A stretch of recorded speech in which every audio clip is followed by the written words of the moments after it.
Welcome to the show. So glad you're here. Sometimes you just have to stand up and say enough, which is why we're hosting the Truth Over Fear Summit. The subtitle is Unmasking Covid-19. We're recording this in late October 2020. So if you are listening or watching in this first week, we want you to register. The link is very simple to remember, restoretheculture.com, restoretheculture.com. You can find the speaker roster, over 20 speakers, German attorney Rainer Fulmich, Irish professor of medicine, Dr. Dolores Cahill, Dr. Aaron Cariati, psychiatrist, Dr. Mark McDonald, Jeff Barkey, and Dr. Simone Gold of America's Frontline Doctors, all outstanding, impeccable credentials, and they all have a narrative against the grand narrative sold to us by the CDC, WHO, and oligarchs around the world. Something is wrong with this pandemic, the way it's been managed. We've been lied to on a massive scale, and joining us today to talk about it is Mikki Willis, producer of the Plandemic documentary series, and he will be here to join us.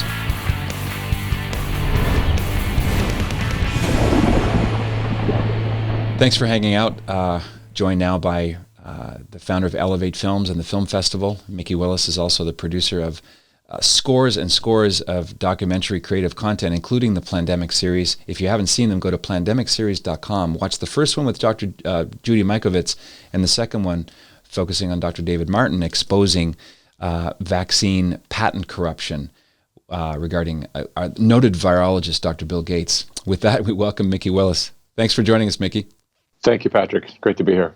You're one of the featured presenters, and this will have to serve as the Q&A since you're extremely busy. So I just watched your talk, and it's outstanding, and I look forward to seeing the reactions among attendees. So thanks for making time today, particularly. Thank you. It's really my pleasure.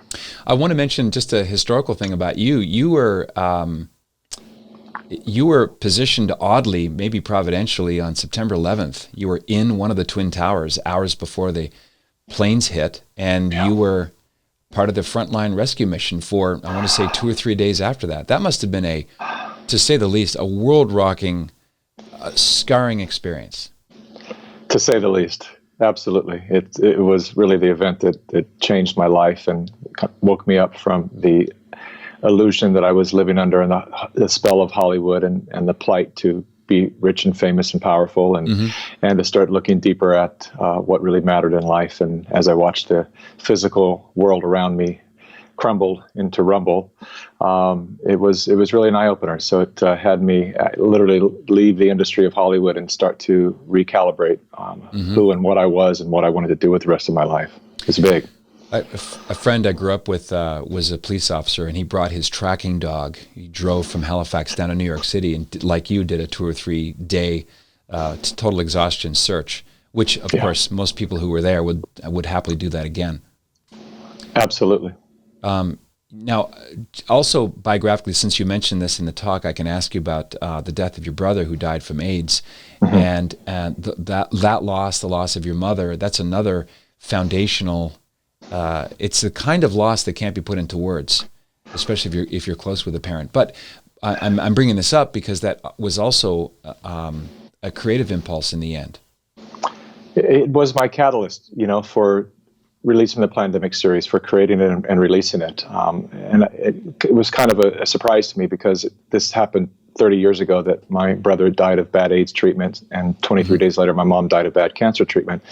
And so we kind of, you go on with your life and you let those things go. But then when I saw some of the same cast of characters, that being Anthony Fauci and some of the other people that were involved in the debauchery of the AIDS epidemic, come back to prominent voice here in our country, in our world, it all came back to me, that feeling of we need to do something was stronger than my urge to stay anonymous. So that's what catapulted it. One of the things that's maddening about this cast of characters, now that we have COVID-19, it almost feels like simultaneously a sequel to the AIDS crisis and how that was managed and mismanaged, and also a dress rehearsal for something else. It's a twofer. It reaches to the past and seems to speak something in the future. A question for you: why don't these people get fired? How can Anthony Fauci oversee the death of thousands of AIDS patients through AZT and other treatments that didn't work at all? Everyone's indemnified. Everyone keeps walking and bobbing up to the top like an unholy cork in the ocean. How does this happen? Well, because the media keeps running cover for them. And the moment we have an honest media, all of this changes. And so when we hear things like the media is the enemy of the people, even though it was Trump that said it, so now suddenly people are rejecting that idea, which is insane. But regardless of who says it, the question should be: is it accurate? Mm-hmm. And it is accurate. The media is the enemy of the people. 90% of the media is owned and controlled by corporate interests that have zero commitment to news or informing the public. It is literally about getting us to move in the direction they want us to move in, or stay where they want us to stay. And so, it's those things, those issues, the people that are still in power is only because the media keeps telling the rest of the world that they're okay and they're good and they're wonderful and they're the best doctors in the world, even though the people who've actually had firsthand experience with them since the early 80s can testify otherwise. Mm-hmm. Yeah, so the message from the media is, and as you point out, Mikki, not just the mainstream media. We're not just picking on CNN and MSNBC. We're talking about hundreds and hundreds of outlets, including online, quote-unquote, alternative outlets that are owned by this same select group of oligarchs. Yeah, I'm glad you bring this up, because that is the way that they create what I call the illusion of truth. And literally every outlet that has influence, and that influence might be small, but potent. So it might be a YouTube channel with 300,000 subscribers, but if for some reason they hit just the right progressive tone and voice that they have impact, and those are eventually either somehow bought up, invested in, incentivized in some way to toe the mainstream narrative. And as a small business owner and somebody who's built tech companies, online companies, I'll tell you that, it can be a struggle. It can be a struggle to stay afloat and to stay alive. And so when someone comes along with $1 million or $20 million, and that's what happened to the Young Turks, who used to be, I think they used to be pretty damn good years back. And then we had Jeffrey Katzenberg come in and give them an infusion of $20 million, and they pivoted their narrative on a dime. Yeah. And that's how it works. And they'll sell out that way. And so the real issue that we need to look at deeply in the eyes is our tendency to let money lure us out of our principles and our morals. Mm-hmm. And it's really time to stand true and to stop selling out. And then they won't have any ability to control the narrative the way they're doing now. I'm glad you brought up the golden handcuff scenario, because it's tempting. What could go wrong except for all the strings that are attached? And let me just mention Joe Rogan. Yes, I'm talking about you, Joe Rogan. Do you think Joe Rogan is going to speak up against the interviews that were still censored by Spotify to the tune of 100? He got $100 million deal. That's pretty sweet. And so for someone who's branded himself as the alternative, the free speech pioneer, forget it. He will not object. Yeah, it's tough. It's really tough. It's tough to be in his position, but it's the decisions you make when you take that lure of a great deal of money. It's you become owned, and hopefully he's maintained enough creative control and power and integrity to overcome this, because there's definitely has been some suspicion that he is now under the control of a much bigger and dominant company, and I hope that doesn't stay true. I hope that he's able to maintain his neutral stance and tell the truth. But this is the way it goes. How did you first begin to learn about the career and the fate and the arrest of Judy Mikovitz, the subject of the first Plandemic documentary?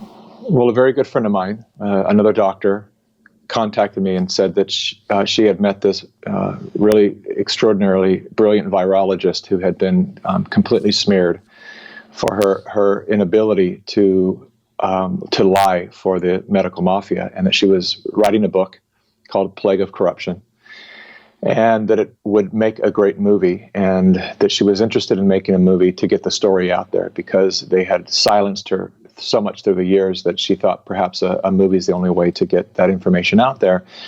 And so this is a little over 2 years ago. And so this Dr. Lori, brought Dr. Mikovitz into my office, and I just sat and listened to her story. And I knew that she was telling the truth, and I really liked her. She was very sincere, and sincere in a very. It's why it's so interesting when people call her a liar out there, because she's sincere in a very unique way, in a way that she doesn't shade it, she doesn't pander, she doesn't change her language for whoever's in the room. She just tells the truth of what she saw, who she is, what she believes in, and she's not ashamed of it. And there's something in this age of political correctness where everybody's kind of pandering to be the most woke or the most, conscious or whatever. Mm-hmm. It was so refreshing to me to see that. And that's somebody, me coming from kind of the conscious yoga meditation communities where I, through the years, have found that there's a lot of people that are just posturing through that work. They're wanting to, they say all the words like "we are one" and "namaste" and all these things, but as some wise person said to me years ago, they said that the spiritual movement is one of the ego's favorite places to hide.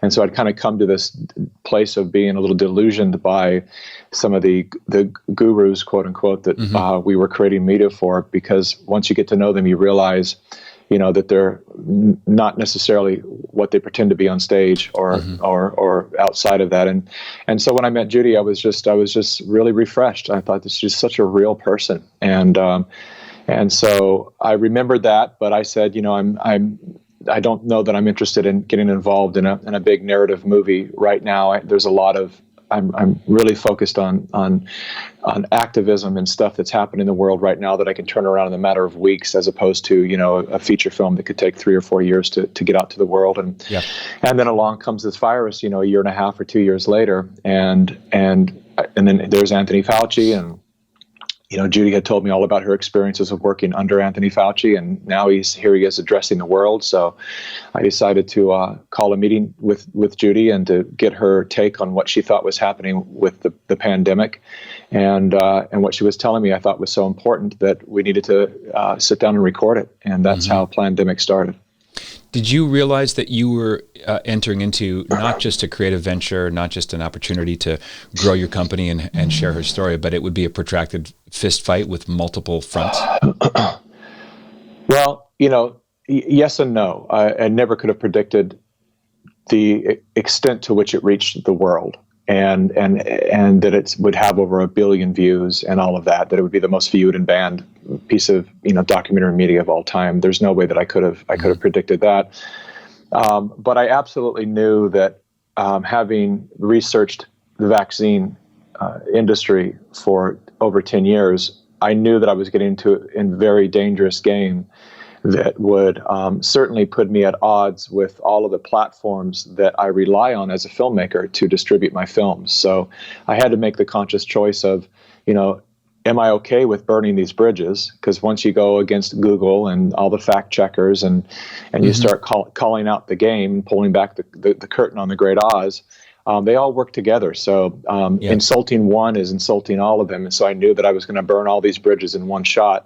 But because of the serious nature of the situation, because of what I experienced of watching 2 loved ones, 2 family members die of bad medical treatments, I had to really check myself and say, why? The real question is, why is the thought of my career even in this at all? Like, why am I even? I had to really check myself to say, isn't that kind of selfish? So I'm thinking about my career. When, if what I put out there could save one life, could inform one parent, would save one child, would I sacrifice my career for that? I need to really, kind of snap to grit and wash that kind of opportunistic residue out of my system and just do what's right. And so that I did what I feel is right. As you know, and it's maybe just a product of our human nature. Most people are naturally afraid to put their head above the trench and to put their career number 2. It's not even necessarily a vice to want to protect your ability to provide for your family and so on. But sometimes life will come along and will bring a value or a cause or a truth or something a word that has to get out, that you realize the career can't come number 1, and that it's going to work out as long as you're pursuing the truth and being transparent about what you're doing. Yeah, and really, I 100% agree with what you just said, and then it's also the times also dictate the urgency, and so 10 years ago, I think we could have afforded to play it careful, and that probably isn't a good move, and you don't want to talk about politics, and we were all playing that game where we're just trying to keep neutral so that we could attract more clients and customers and have a neutral voice in the world, and things are just too far,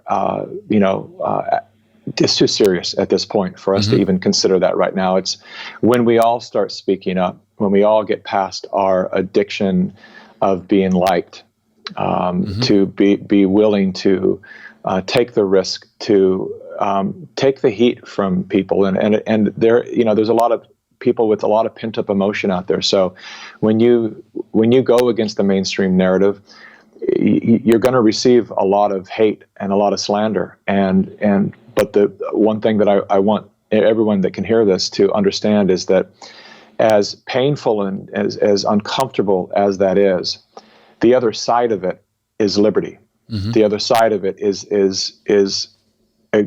this sense of freedom where you can just be who you are. I've been so slandered in the world that at this point now it's just like, what's left except for me and telling the truth, because I'm not afraid to speak my truth, my experience anymore. And there's something incredibly empowering and liberating about that ability. And the more and more we all start doing this, literally the truth shall set us free. And we need to take that seriously. I'm going to put in the show notes here at patrickcoffin.media. If you're listening or watching now because you've heard of Mikki and you've never heard of me, I have a weekly podcast, and I always, whenever a guest or myself mentions something, I jot it down. I want you to watch an interview I did with Gil Bailey. Gil Bailey is the greatest living, he was a student of and collaborator with a French philosopher who just died 5 years ago named René Girard. René Girard has explained so much of this. He called it mimetic desire. Mr. Girard believed that people want not so much things, but they want the things that other people want. And that has a flip side. And it explains fashion trend. Remember the ice bucket challenge from a couple of years ago?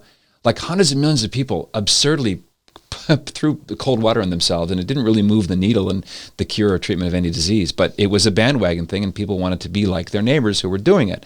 But the flip side of that is the ritual shaming and scapegoating that happens. And people naturally don't want to be the object of gossip. They don't want to be called bad names on the internet. If you Google Mikki Willis online, everything about you is written by your enemies now. And it happened almost overnight. I know this is no revelation to you, but was the speed of how your stock dropped in perception-wise, did that surprise you? Well, I don't see it as a stock drop, actually, because when you're able to garner so much consistent smears from all of the particular entities that have smeared me, the people who are aware enough to know about those entities, that's a badge of honor. Because when Wikipedia's calling you the worst person on the planet, there's a reason for that. It's not that you're the worst person on the planet. It's that you have struck a nerve and you're over the target. And so it doesn't even faze me anymore. I see all of that, and when I go to events, the love and appreciation is so immense for the people who understand what it takes to step out there, and the fact that it's, I've heard from so many people that it's given the courage for them to step out, and other filmmakers to start telling the truth, and storytellers. That's what matters. And so it definitely, there was a period, in answering your question, there was a period where it was a shock to wake up to see, the largest publications in the world with my name and face and connected to some kind of bogus claim that I was.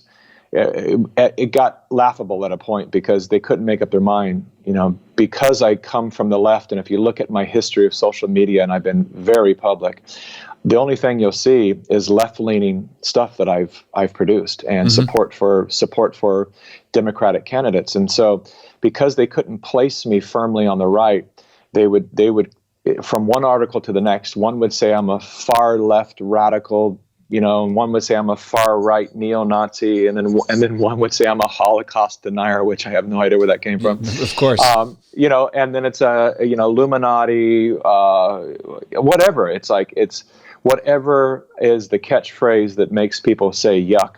Yeah. They'll pin it on you. But the people who, that actually served a great purpose, Patrick, because now as the weeks have ticked by, and nearly every point that has been that we placed in both Plandemic 1 and Plandemic 2 have been verified, validated. People start to see that, and it's the services that they go, well, wait a minute. If she was right or he was right, and everyone said they were wrong, what's going on with our media system, with our fact checkers, with our journalists? Like, how? And I'm hearing that from a lot of people. It's just going, this is crazy that they all got it wrong. It's like, no, they didn't get it wrong. They got it exactly right for their agenda. Right. And that's what people are waking up to, that there actually is an agenda, and that's a great first stepping stone for us to actually have a global awakening happen. I appreciate that you don't think of it as a stock drop, but as a badge of honor. I guess what I meant by that was that you came from an environment, of leftism, kind of default liberal causes, Democratic candidates, and I think the behavior of the MSM, both the mainstream alphabet soup TV things and also newspapers and online outlets, their behavior of banning but not refuting has got the attention of a lot of people who are otherwise not paying attention or who are on the fence. That's also good news, because you're talking about the 80% mushy middler going, hold on a second, this is not right. Let this guy or gal be heard. If they're wrong, surely there's evidence to refute them. But there's been no refutation. I have not heard a single scholar, scientist, researcher debunk on the merit of fact what Dr. Judy Mikovitz has said, nor the claims that come in the second one, indoctrination, which I actually enjoyed very much as well. The history of noted virologist Bill Gates and his plans. Well, not only have they not been able to legitimately refute a single claim, but the ones who tried, matter of fact, we just had an email thread happen yesterday. We have gone after them one by one, every debunker, and we have requested an online debate. And so I will release this once I have some more time to actually put it together. But with the help of the brilliant David Martin, we have gotten a hold of these faux journalists, and we have said, okay, we've seen your report, your critique on the film, and let us offer you some more information. And what do you have to say about this? You said this was inaccurate and wrong. Here's the proof. What do you have to say about it? And the ones that are willing to engage, which have probably been 6 out of 10 or 15 out of 20, have come back with what they think are facts. And David's really good at what he does, and the man does his homework. And he'll come back and say, you missed the addendum that took place in 1997. And they either just stop in their tracks, or they'll at the very most, they've said, interesting, we weren't aware of that, thank you. And then we'll say, well, now that you understand that your four bogus claims are bogus, can we rely on you to go out there and show some journalistic integrity and let the world know that you were wrong? And they just every single one of them just disappear. That's when they're gone. They're off the thread. They don't answer back because they can't do that. Yeah, they can't. They have to save face. They cannot retract. They can't do that. And to take that even further, after Plandemic 1, there was a point when there were so many doctors.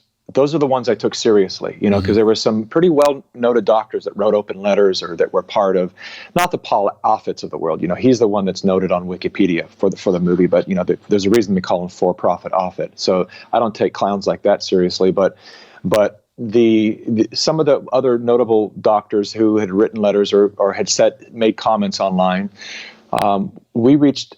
There was a point when I said, well, maybe they're right, and then it hit me that I thought, well, this is a great opportunity for me, because I wish more journalists would just admit when they're wrong. And so I asked my research team, I said, can you find a point or two where Judy got it wrong, or I got it wrong, because I want to go out live and I want to create a video that says we got it wrong, and here's what we were wrong about. And another reason for that, just to be perfectly transparent, is that it would also validate the other, 99 points that we didn't get wrong, so they can see that that we mean well, and we're working to have integrity with what we put out, messages we put in the world. And my research team and several doctors I talked to, they went through every single point, and one of them did a 32-page write-up, and it basically boiled down to, they said, there's nothing that we'd advise you to apologize for, because the only points that are questionable, it's just because the science isn't settled. And so no one can say they're wrong, but we can't say she's right. But we can't find anything that you should apologize for in that whole thing. And then I went out online with the confidence of that, and I put out on Facebook a broad reach personally to every doctor, and then on my Facebook page a $10,000 challenge to anyone, any doctor or anyone that wanted to debate any claim. And the claim was if you can prove one major claim in either one of the Plandemics inaccurate, with beyond a shadow of a doubt, I'll put $10,000 in escrow, and you do the same. And if you can do that, you win my money. And I got not one taker. I got a lot of people flexing and saying, I'd be happy to take you on. I'm like, great, here's the escrow account, put your money in. And then they'd be like, I don't want to give your propaganda any more energy platform, or any more, you know what I mean? And that's so cheap. So not one taker. That says a lot. Yeah, a lot of putting up and a lot of shutting up. Yeah, exactly.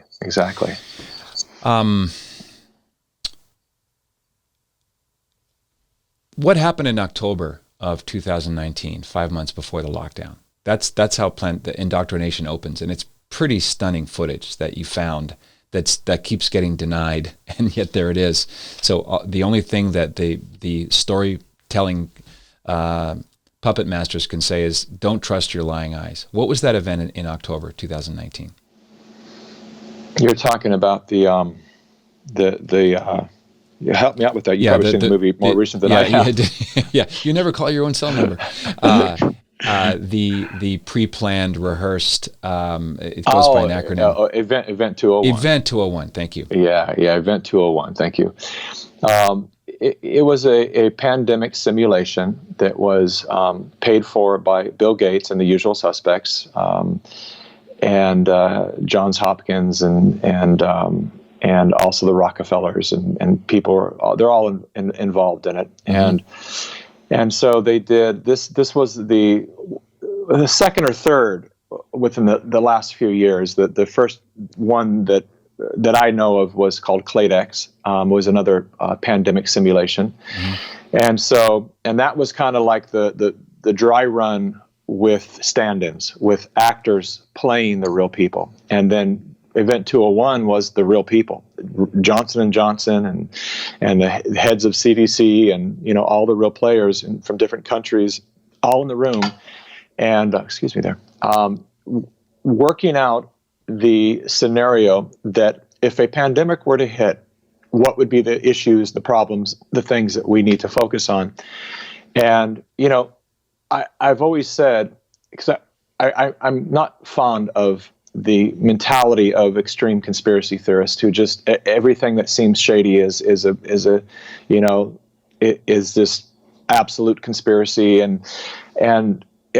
So I try to look at things from a logical standpoint. And when I do that, I say, well, the idea of doing a pandemic simulation is actually very wise. It's the same thing that firefighters do. They have simulation burn areas, burn buildings where they, run the ladder up and they work on, these buildings that are built to burn daily. So all these firefighters can learn what it's like to be in an actual burning building.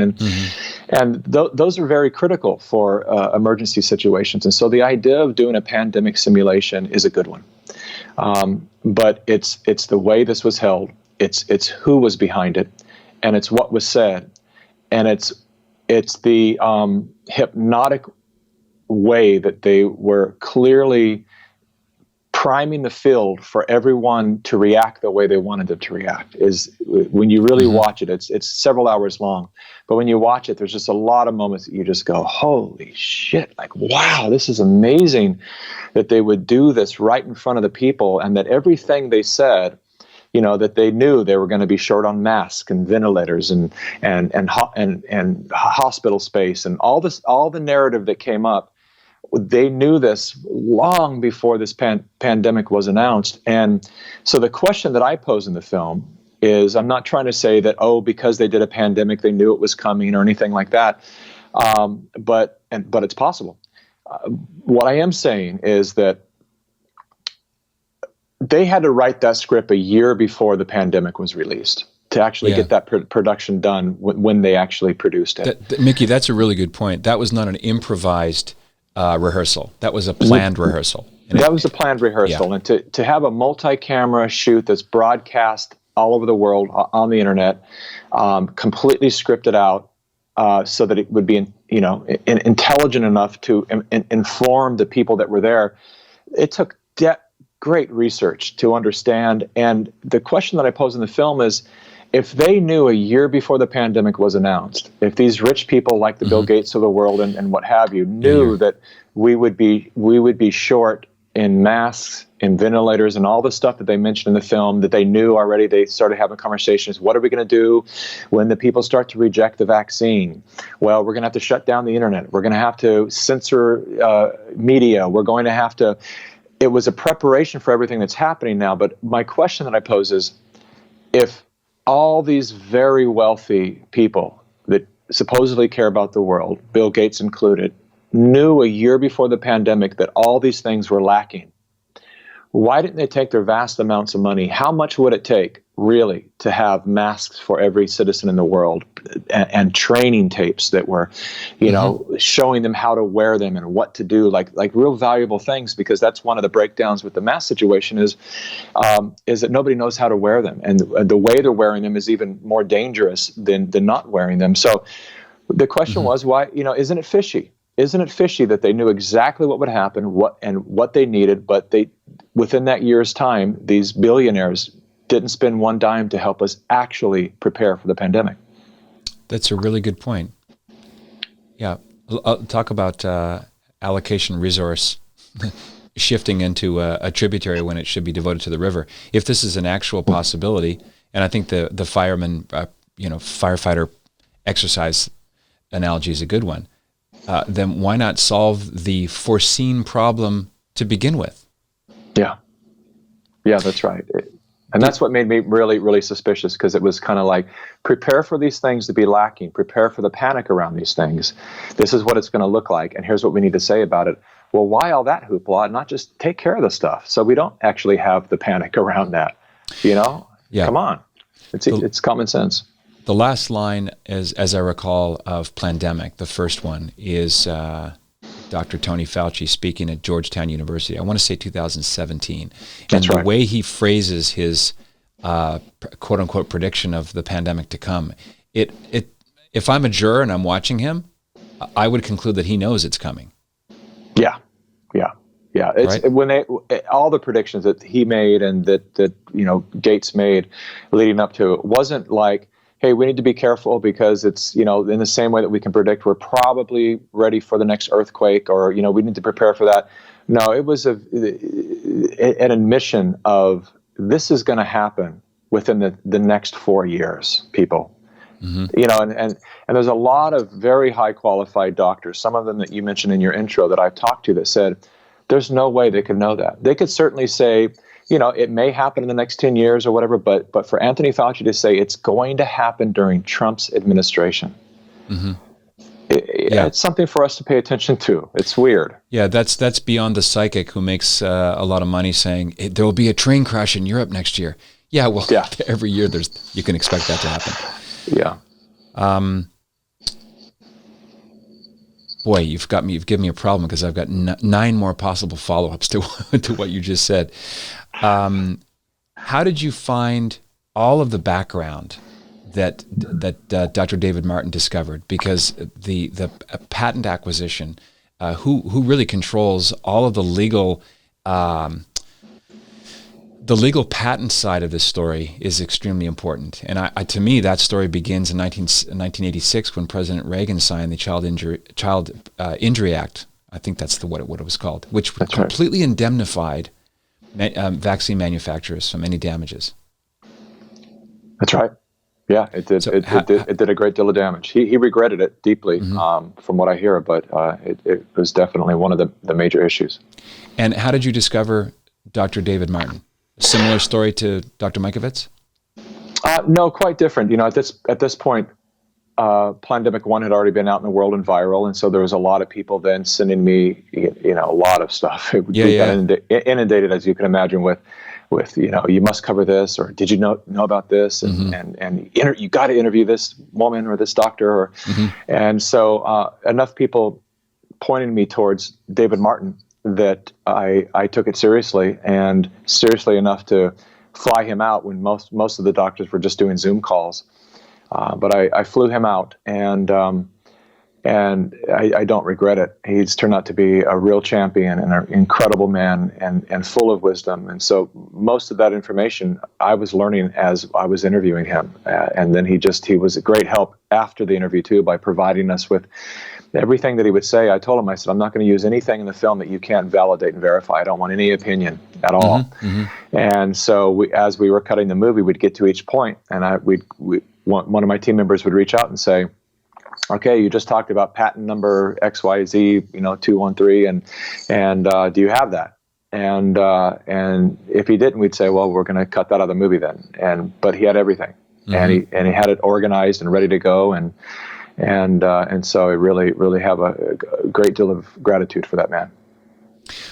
Is there Plandemic 3 planned? Yes and no. I'm just in pre-production right now for my next movie, and it's going to be quite a revelation. But it won't be called Plandemic. So in some sense, I see it as a continuation of the series, but technically we can't use the word Plandemic because you can't even email the word Plandemic. There's some browsers that will reject it. If you even try to send me an email on certain browsers and use the word Plandemic, it'll reject it. Yeah. So it'll be under a completely different brand. But the next project is to stop the indoctrination of our children. It's a very serious thing that's happening right now. The curriculums all over the world are being injected with ideologies that will leave this country and all other countries crippled for a number of generations if we don't get to it right away. And I know there's a lot of listeners who know what I'm talking about. And for those who don't, just know that the same people that are behind this pandemic are now and that have been going after our kids at the college level for the last several decades are now going after the kids of toddlers up. Yeah, I'm knee deep writing a book called The Little Book of Isms, 12 ideologies that threaten the church and the world. All the isms, and it's funny because I'm writing it during a time of pandemic, and this insight occurred to me. Let me pitch this past you, Mikki. An ism is it's an idea virus. It actually infects your mind. Our minds were made for the truth. The truth is simple. It's uncomplicated. You don't have to memorize complicated things. It's clear. It's clarity and simplicity. An ism is a little complicated. It's a faux truth. It's a substitute truth, and it's got enough attractive power that keeps people a little bit off. Like if you're flying from Los Angeles to Reykjavik and your heading is off by half a degree, you're not going to land there, even though it seems very, very small. But these small things, this is where the phrase "the devil's in the details" comes from, isn't it? Yeah, really, really great point. It's there's a solution to all of this, and I hope this lands with your listeners and your viewers, because it's literally the thing that I think has potential to save humanity, and that is nature. There's everything that we need is provided by nature, and man, through its quest to conquer and its addiction to greed, have systematically severed the umbilical cord between us and Mother Nature, and so we listen to opinions of other people who serve agendas that are that stand in opposition to our survival and our dreams and our purpose. But by being still, by reconnecting with nature, by turning off your TV and taking walks in nature, by being silent and still enough. And that's one of the reasons why this technocracy is so aimed at keeping us addicted to our devices and so distracted. Because when we're distracted and when we're in thought, we're in our heads, and we're not in nature. And nature sends an infinite broadcast of infinite intelligence at every moment. It's the thing that informs all of the animals and insects and all of life, plant life, and everything. The entire ecosystem that sustains our life, it is what informs them. And the ancients and the indigenous people, they understand because they listen to that. And when we start listening to that together, we bypass all of these modern ideologies and isms, as you call them, and we come back into the remembrance, not even an ideology, but just a simple remembrance of who and what we are, and those dreams and the purpose that we knew about when we were children. And that's what we have to do to overcome this. It's literally, our medicine should come from the ground, and a lot less from laboratories. I think food, all of it. I think you're seeing a resurgence of doctors. My best man is a naturopath, 25 years experience. I think there's a reaction against the pharmacracy or the technologization, I just made up a word, of medicine, where it's always intervening with a drug. Throw a pill at it. You have to intervene as opposed to letting nature heal itself, which makes you and doctors who practice this heretics. The two most, absolutely correct. And the two most important things, in my opinion, that we are needing to protect right now is our attention and our immune systems. Our immune system will make us incredibly resilient to survive our ever-changing and increasingly toxic world.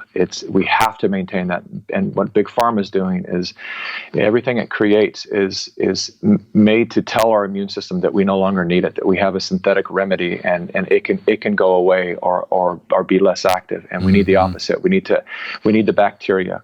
I don't, even though every sign around is wash your hands and sterilize your environment. Yeah. I haven't played any of that game. I want my kids, you drop something on the ground, pick it up. It's okay to eat it if it's not completely disgusting. Get that bacteria, let your body adjust to the environment itself, and you'll be bulletproof. And then our attention, this thing we call our attention, is, I know this from, 30 plus years of being in Hollywood and selling products and being in advertising rooms where they're trying and spending a lot of money and a lot of man hours to find ways to capture your attention. Your attention is your holy grail, and it is the rudder of your ship. It is the thing that keeps you on your path. And the moment you hand that wheel over to corporations, then you become their patient or their consumer for life. And so, keeping that protection of our attention. I tell my kids all the time. I ask them. I say, if something will happen, the kid said something and it really was mean and it hurt me, and I said, so something that kid has the power to make noises out of his mouth, and that has the power to have you have a bad day and it make you cry. Who's steering your attention right now? Right. And I asked my 6-year-old this, and I look him in the eyes. I said, look at me. Who's steering your attention right now? And I say, he is. And I say, yeah. To put the wheel back in your hands, and then what happens? And he steers his attention, and he'll start to steer it in a direction of saying, well, maybe that kid is just angry because maybe he's had a bad life and maybe people have been mean to him. Yeah, there you go, buddy.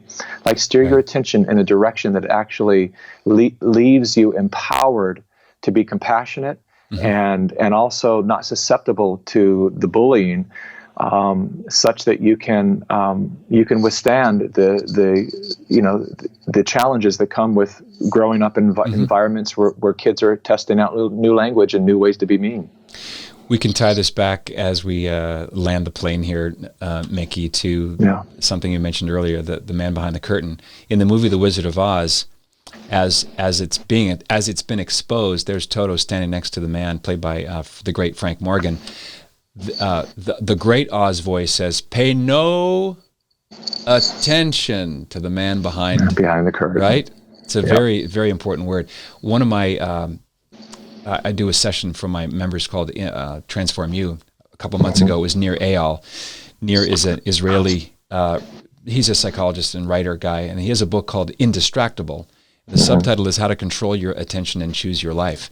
We're always getting tempted away from the main thing. So you have to make the main thing the main thing. And in this case, pay attention to voices outside the grand WHO, CDC narrative.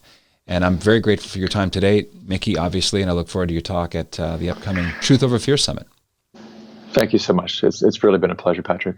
And I'll put the links to the Plandemic films, which will also be available inside restoretheculture.com. Okay, until again, let's do this in the future, Mikki. Really fascinating. Take care, brother. All right. Take care. This is the Patrick Coffin Show. Be a saint. What else is there? Hey, this is Patrick Coffin. If you like what you see and hear and you want to see and hear more, consider joining Coffin Nation as a full member. Just click right here and find out more about what that means. Nipsey, my fedora. That's Coffin Nation, the world's largest online community of culture builders. Click right here. See you on the inside.